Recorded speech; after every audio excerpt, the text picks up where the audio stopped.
This episode of Max Scoville's Study Hall is brought to you by Netflix. Well, I just woke up in this cornfield and there's all these weird patterns in the ground and my ass kind of hurts, so I'm guessing it was probably those damn UFOs. Or possibly tequila.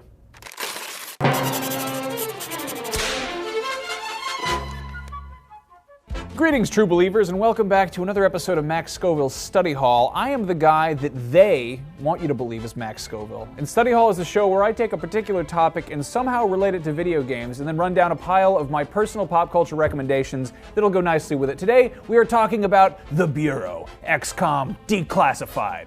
As the title might allude, the Bureau declassifies the origins of XCOM.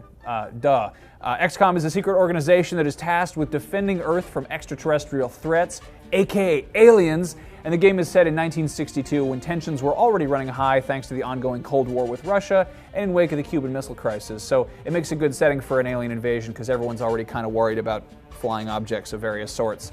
Now, from Space War to Space Invaders to Contra to Mass Effect, extraterrestrials have been a part of gaming since the very beginning, and that certainly isn't the only place they've shown up. But The Bureau isn't just a game about aliens, it's also about sneaky government organizations doing stuff behind the public's back. So today, I'm going to go over some stuff in pop culture that involves these themes, to try and blow the lid off these conspiracies.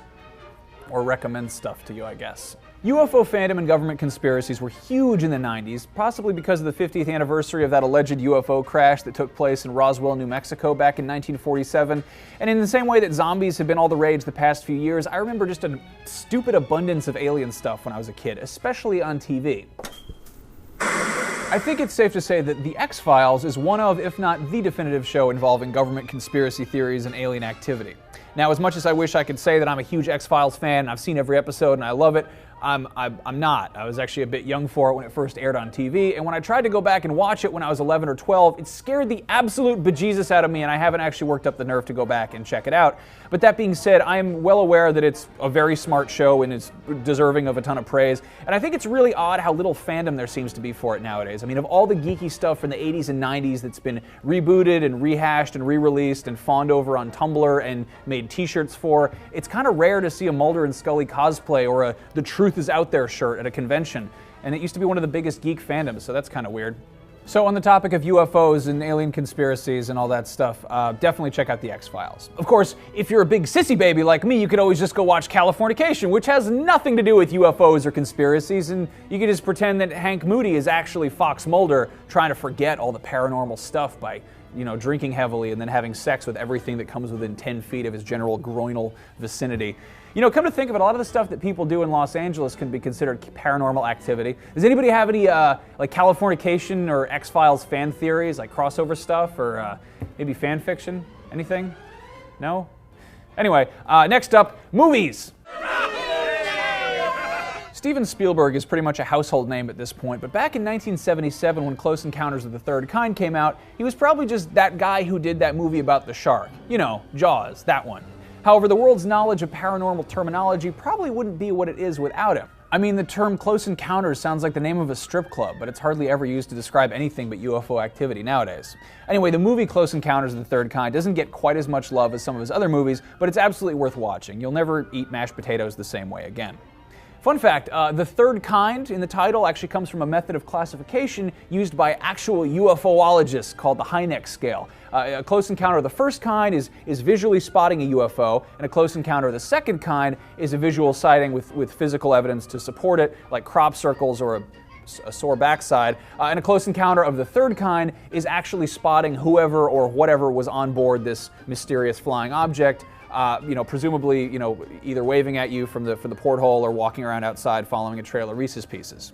Anyway, while X-Files and Close Encounters were serious and realistic and dark and thought-provoking, Men in Black took a much more lighthearted approach to government agents having, close encounters with third kinds and so forth. And if you haven't seen the first movie, just stop watching garbage on YouTube and go see it. It's great. The second Men in Black, which came out in 2002, was unfortunately just an absolute mess. It's terrible. Don't see that. But the third movie, if you skipped it because the second one sucked so much, dropped last summer and was actually a lot of fun. I was really into that one.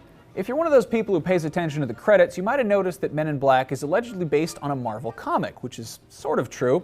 The original Men in Black comic, which was just called The Men in Black, was a 3-issue indie series published in the early 90s by a company called Aircel Comics, which was later bought by Malibu Comics, which was subsequently acquired by Marvel. In the original comics, the titular guys in dark suits were much more ruthless and were less concerned with protecting the Earth than they were with secretly controlling it. They were kind of dicks. In addition to aliens, the comic book Men in Black also dealt with werewolves and zombies and demons and crazy street drugs, so they took some liberties with the movie, but I think it worked out for the best. Now, moving on to cartoons. Following the first movie, when I was just a wee child, Men in Black the series debuted as a Saturday morning cartoon, and I remember being initially really turned off by the art style and the fact that the characters weren't quite Will Smith and Tommy Lee Jones, but the show is actually surprisingly solid for a cartoon series, especially one that's aimed at kids. It does an awesome job fleshing out side characters and introducing some new ones who actually fit into the universe quite well. Another absolutely awesome cartoon from the 90s that dealt with tons of aliens and conspiracy theories and Area 51 and other paranormal stuff like that was The Real Adventures of Johnny Quest, which first aired way back in 1996 and lasted about 2 seasons.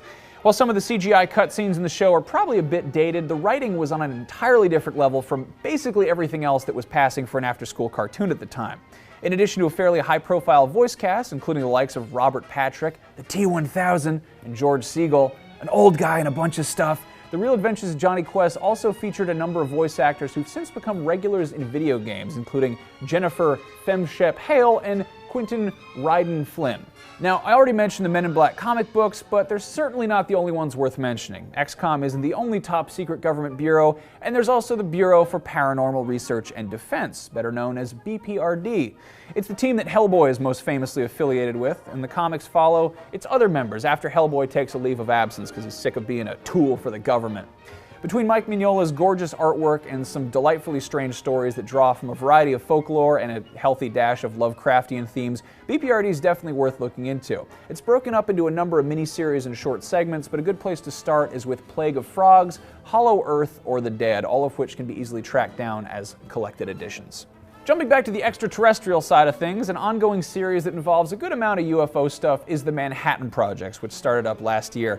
It's set in an alternate history at the end of World War II, where the Manhattan Project, the bunch of dudes who made the atomic bomb, have a whole lot of way weirder stuff up their sleeves. In addition to fans of the Bureau, the retro sci-fi aesthetic of the Manhattan Project should appeal to fans of BioShock and Fallout as well, and the subject matter will definitely appeal to history buffs in general. Now, speaking of history and, stuff that allegedly actually happened, apparently, there's still no official word on whether or not we're alone in the universe, but that hasn't stopped hundreds of documentaries from being made about UFO phenomena. In fact, my stepbrother actually helped produce one earlier this year called Sirius, which had a bit of viral buzz on account of them finding an actual tiny dead alien body. Apparently. I don't know, did they? Who knows? You have to watch the movie to find out. Beyond tiny autopsies, Sirius also examines the relationship between extraterrestrials, the environment, and the American military-industrial complex, and the whole thing is narrated by Thomas Jane, so it's basically Aliens versus Punisher. I mean, it's a documentary and there's no guns or the Punisher in it, but, hey, close enough. Hey, if you're looking for other UFO documentaries, I heard that Netflix has a ton of them. Whoa, hey, I'm suddenly in a pile of money. Nice. So if you're using the internet to stream videos of me recommending movies to you, then why not use it to stream some movies too? Netflix lets you stream unlimited movies, TV shows, and cool UFO documentaries from basically any device that can play videos and connect to the internet, whether it's a Mac, PC, smartphone, tablet, 360, PS3, Wii U, 3DS, Vita, or Roku box. Any number of other devices. They probably have Netflix fridges. I don't even know. Netflix isn't available worldwide just yet, but they are working on it. No matter where you live, just head to netflix.com/studyhall and it'll let you know if you can sign up. And if you use that URL, you not only get a 14-day free trial, but you're also helping to support this show. All titles, of course, are subject to availability, but as of this very moment in time, this episode going up, all 9 seasons of The X-Files are available to North American Netflix members, so go check it out. That's a lot of X-Files. It's spooky. You guys have been extremely cool and supportive about this show, and I'm having so much fun doing it, so thank you all for watching and saying nice things in the comments and all that stuff. As always, if you've got UFO suggestions or recommendations of your own, feel free to leave them in the comments and tell me what you think I should check out or what other people should check out, but please don't say I forgot to mention something. That drives me nuts. This isn't a top 10 list or a definitive guide. It's just me throwing out some suggestions to broaden everyone's horizon so we can all geek out together. Anyway, just a couple little housekeeping tidbits before we go. First, make sure you catch Tara Long's review of the Bureau XCOM Declassified when it goes up on this very channel. And second, PAX Prime is coming up in a couple weeks, and I'm going to be there. If you are going to be there too, let's hang out. I will be on the Rev3 Games panel, which is happening on Sunday at 8 p.m. in the Pegasus Theater, and we're going to try and figure out a little study hall meetup at some point, but that hasn't been nailed down yet. Follow me on Twitter to keep up to date with my dumb antics and potential PAX plans, or just to, tell me my jokes suck. Whichever. Anyway, there's the bell, but next week we're going to talk about all kinds of weird stuff in honor of Killer is Dead, which is the new game from Suda51. Until then, kids, keep watching the skies. Skies.